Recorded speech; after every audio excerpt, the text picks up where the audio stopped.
Cuisine Campus, bonjour à tous. On se retrouve avec Leïla Martin. Bonjour Leïla. Bonjour Yves. Bon alors cette fois-ci on n'est plus dans le département du Rhône. On est venu chez toi. Exact. Et, bon, c'est à 2 chiffres près, on est dans le 67.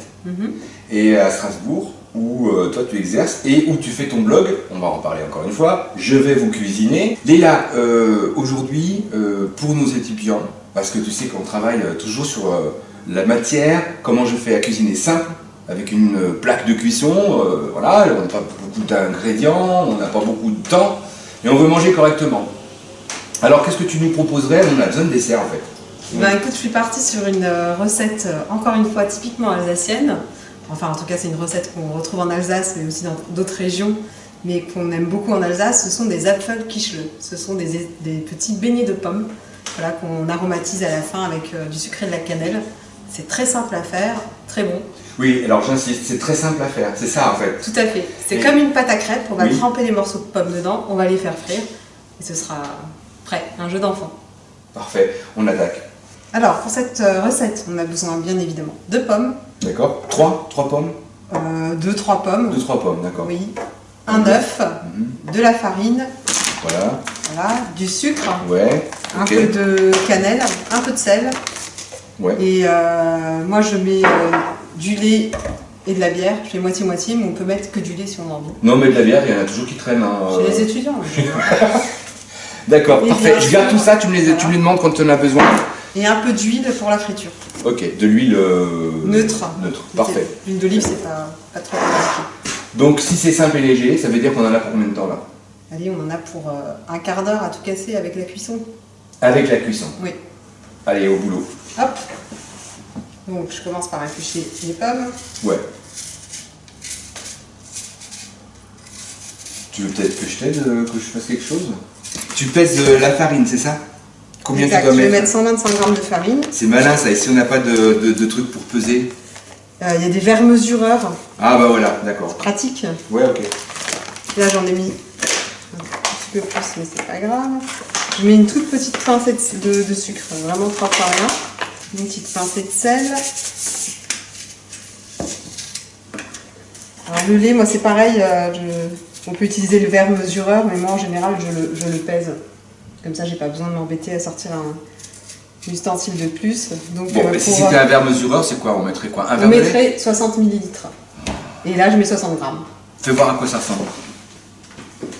Alors voilà. Hop, je suis à 54. Ouais, bah 60, ça fait voilà. ça fait un... Concrètement, moi, ce que tu viens de faire là, c'est c'est moins de la moitié d'un verre d'eau. Oui. On est d'accord? C'est ça. Et là, je vais mettre la même quantité en bière. J'essaie de faire un long ruban qui se casse pas. Tu veux faire une déco de Noël avec une guirlande? J'essaie qu'il se brise pas. S'il se brise, j'ai perdu mon pari. Là, donc je commence à mélanger. Ah ouais, bien. Il faut qu'on vienne voir ça de près alors. Voilà, donc la pâte est prête. Maintenant, je vais faire chauffer un peu d'huile dans la poêle. Je suis toujours en train de faire mes pommes, alors je suis hyper lent en fait. En fait, je suis beaucoup plus lent que toi. Là, je prépare déjà une assiette. Je vais mettre du sopalin dessus pour absorber le gras des beignets. Donc là, comme ça, c'est ça? Oui. Et puis j'enfonce là. T'enfonces jusqu'au bout. Voilà. Et comme ça. Après, tu ressors dans l'autre sens la pomme. Et voilà. Ouais, c'est trop cool. D'accord, ok. Bah ouais, je vais en faire. Ah oui, après, le truc, c'est que tu passes tous les doigts au passage. Tac. T'aimes bien, hein? Ah ouais, ça me plaît. Hein. Alors après, il faut les couper en tranches. Ah ouais, ça je te laisse faire. Assez épaisses. Voilà. D'accord. Ah ouais, quand même. Un peu plus de 5 mm. Ah bah oui. Ah oui. Un Ouais, centimètre là, presque. Non, mais c'est parce que j'ai pas été. Mon couteau, il est plus droit, Ah. il a coupé de travers. Bah au hasard, là c'est quoi? C'est 1 centimètre à peu près. Ah, ouais. Normalement, il faut plus. Genre 8 mm. Genre 8 mm, si on va être très on va noter précis. ça sur le catalogue. Rappelle-moi ce que tu as fait là. La pâte, c'est comme une pâte à crêpes un peu, C'est non? comme une pâte à crêpes, c'est juste un peu plus épais. Pour D'accord. qu'on puisse vraiment tremper les pommes et puis qu'on On peut regarder l'épaisseur là, parce que ça c'est important. On voit bien l'épaisseur, voilà. Non, c'est chouette. C'est vrai que du coup, ça paraît très très compliqué. Hein. T'as battu, il n'y a pas de grumeaux. Pourquoi il n'y a pas de grumeaux? Parce que tu as mis du lait. J'ai battu très fort. Ah, donc voilà, maintenant je... Ton huile est chaude, ça y est? L'huile elle est juste à point, juste à la bonne température. Ah ouais, bien. Ça grésille. Voilà, j'ai trempé les pommes dans la pâte. Oh, elles sont bien enrobées en fait de pâte. Voilà. D'accord. Bon, faut juste pas avoir peur de salir les doigts. Et puis pas les brûler non plus. Et puis oui, voilà. Là, les tranches elles sont un peu épaisses. Hein, parce que... Bah oui, mais on en fera tout à l'heure des qui seront moins épaisses. Tu disais au niveau des variétés de pommes, bon la golden, ouais. non. Hein. Bah, la golden, ça sera moins intéressant, c'est trop sucré. Ouais. On va plutôt prendre une pomme qui est un peu acidulée, comme la Boscop ou la Rainette. D'accord. Après, ça dépend des goûts. Il n'y a pas des pommes alsaciennes? Bon, enfin, on a beaucoup de variétés de pommes en Alsace. Là, j'ai pris des topazes qui sont très fermes, la chair est très ferme, mais très sucrée et acidulée en même temps. Bon, juste ce qu'il faut. Juste, ouais. Comment est-ce qu'on sait que c'est cuit? Alors, il faut retourner quoi. C'est cuit quand on peut laisser 2-3 minutes de chaque côté et ça va être bien doré. 3 minutes.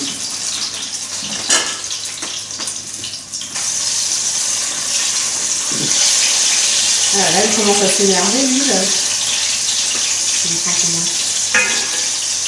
Alors, la recette, elle est quasiment terminée. Nos beignets, ils continuent de dorer tranquillement. Et avant de les dévorer, on va prendre un peu de sucre. D'accord. Voilà. Alors, quand tu dis un peu... c'est selon le nombre de beignets que vous avez fait, l'idée c'est de les saupoudrer. D'accord, ça c'est pas grave, on va les poser dedans. Il n'y a pas besoin de mesurer. Bon là c'est un demi-verre de sucre, voilà, on rajoute un peu de cannelle. Une cuillère à café de cannelle. C'est c'est ça, on n'est pas dans l'exactitude. D'accord. C'est au pifomètre, ça marche bien aussi des fois. D'accord. Voilà. Parfait. Donc ça fait un mélange d'une couleur indéterminée.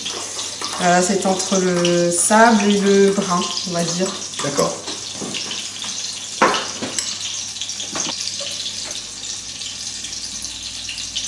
On va sortir les deux premiers qui sont cuits là. Ok. Hein, et plat. Ouais. Ok. Un peu d'eau aussi, ouais. Alors maintenant, j'enlève le papier. Hop. Je les saupoudre de cannelle. Ouais. Enfin, de sucre à la cannelle. Voilà. Ouais. Oh, généreusement quand même. Oui, quand même. Ouais. On n'a pas mis de sucre dans la pâte, donc non, ça va. D'accord. Et après, il ne reste plus qu'à se servir. Tu les manges chaud ou froid? Chaud. Ah bah chaud. Moi. Mais pas brûlant non plus, hein. Il ne s'agit pas de se brûler la langue, mais il faut les manger de suite. En fait. Allez, c'est le moment de mettre ces Apfel. Kischle. Alors, ces Apfel Kischle, on va les mettre dans une assiette. Ah bah d'ici, alsacienne. Alsacienne. Bon, tout le monde n'a pas ça, mais écoute, moi je dis qu'il faut aller jusqu'au bout. Pourquoi on va jusqu'au bout? Parce que Leïla Martin, elle est très attachée à son territoire. Et qu'on ne peut pas faire autrement, Leïla. N'est-ce pas? Vive l'Alsace, vive jevaisouscuisiner.com. Et puis, merci beaucoup de ton aide. Et on va déguster ces desserts. On n'en a pas souvent, hein, donc sur Cuisine Campus. À très bientôt. À bientôt.